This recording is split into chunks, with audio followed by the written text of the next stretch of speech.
You're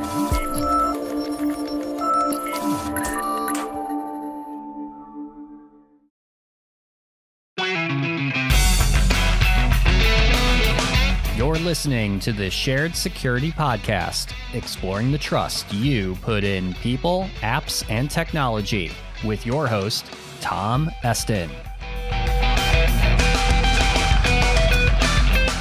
In episode 98 for December 9th, 2019, a new report from the EFF details how we are all tracked online by third-party corporations, more mass surveillance concerns in China and Australia, and a malicious app hijack attack on Android to be aware of.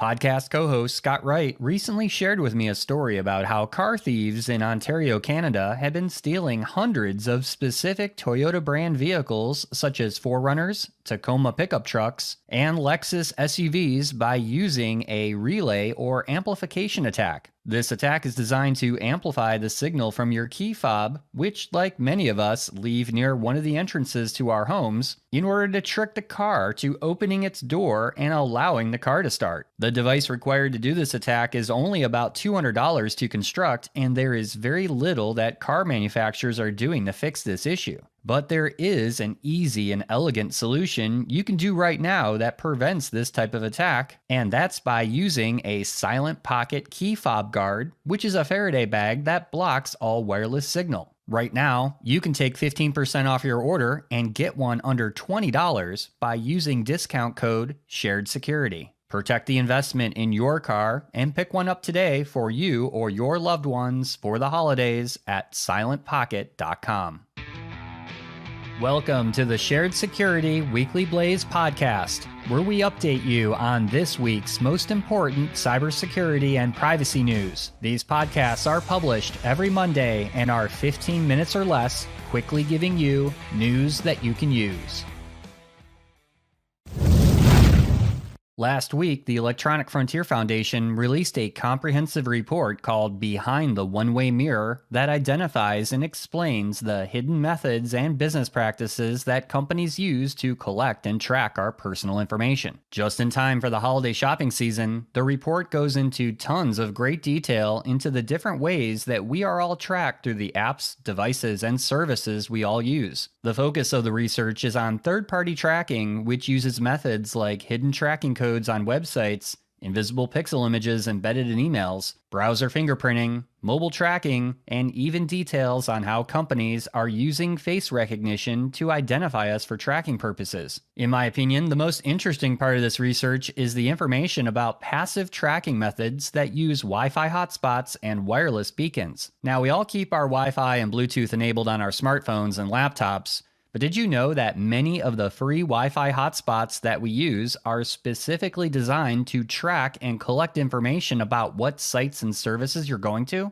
Bluetooth beacons are even installed in public places like shopping malls to identify your device through the probes that our smartphones and other devices send out just by having Bluetooth enabled. All of this data is then sent to third-party tracking and marketing companies where they build a profile of you which has data on all of your activities on the web. Scarier still, if you get a new phone or computer, a new profile is created but can eventually be linked up to a previously created profile that can eventually be linked back to you. So who's ready to throw away that smartphone right now? While a lot of the details in this report can get technical fairly quickly, I really like how they broke down complex concepts to layman's terms through the use of diagrams and real-world examples. They also dedicate an entire section on how to combat trackers through the use of web browser extensions like EFF's Privacy Badger, uBlock Origin, changing the settings on your phone, and other information you can arm yourself with to fight these trackers. However, the reality is that even when you install all the tracking preventing plugins and privacy settings in the world, tracking is almost impossible to avoid unless you want to give up using technology altogether and live in the woods far away from civilization. But we can take steps to minimize the information our devices simply hand out and determine for ourselves the level of effort we should dedicate to protect our own privacy. This is, by far, some of the best work from the EFF to date, so check out our show notes for links and for further details about this very important privacy research.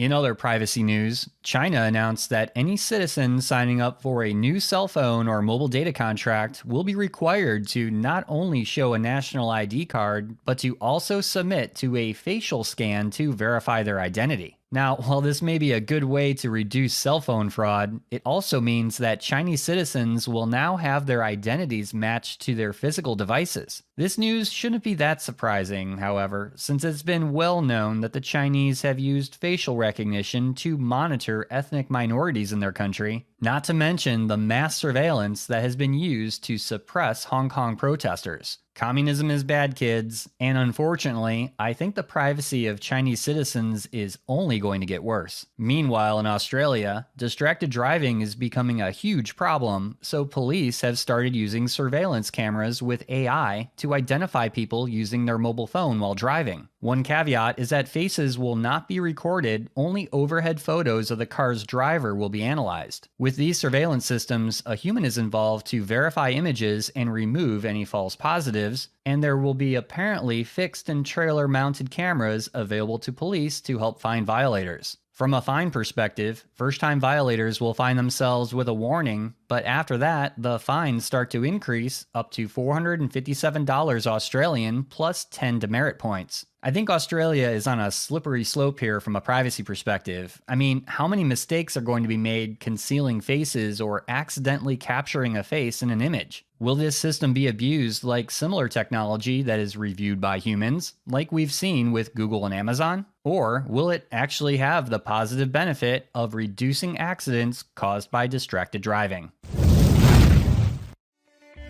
And now a word from our sponsor, Edgewise Networks. The biggest problem in security that remains unsolved are flat networks in cloud and data centers, with unprotected attack paths that allow threats to move laterally to cause data breaches.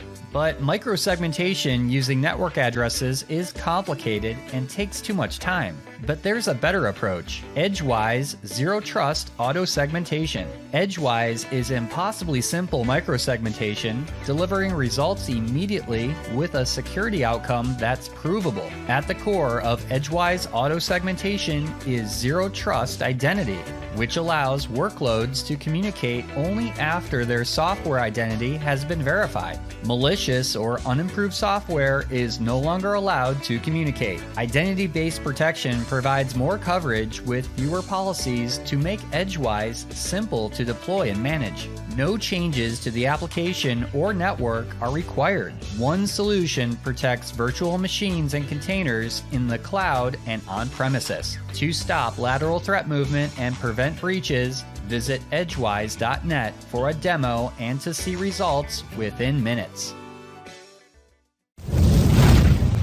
Security researchers from an application security firm called Promon said that they've identified a vulnerability in the Android operating system that can let a malicious app hijack a legitimate app that can perform actions on behalf of a user. In a report that was published last week, the researchers said that this issue can be used by attackers to trick users into granting excessive permissions to malicious apps, and that it's actually being exploited in the wild by criminals. The vulnerability, named Strandhog, not sure where they get these names from, have said that Eastern European banks in the Czech Republic have reported that Strandhog malware has been targeting banking customers. It appears that most of the malicious apps, 36 of them to date, are a lookalike banking app to fool unsuspecting users. Most concerning is that this issue was reported to Google back in the summer, but Google has yet to issue a patch for fixing the vulnerability, which is in the multitasking component of the Android operating system. While we wait for a patch, our advice is to always make sure you only download Android apps from the Google Play Store, keep your device updated, be cautious when apps on your smartphone ask for permissions, and be vigilant about clicking on links asking you to install an app that you may already have. That's a wrap for this week's show. Visit our website, sharedsecurity.net, for previous episodes, links to our social media feeds, our YouTube channel, and to sign up for our email newsletter. First-time listener to the podcast? Please subscribe wherever you like to listen to podcasts. And if you like this episode, please share it with friends and colleagues. Thanks for listening, and see you next week for another episode of the Shared Security Weekly Blaze.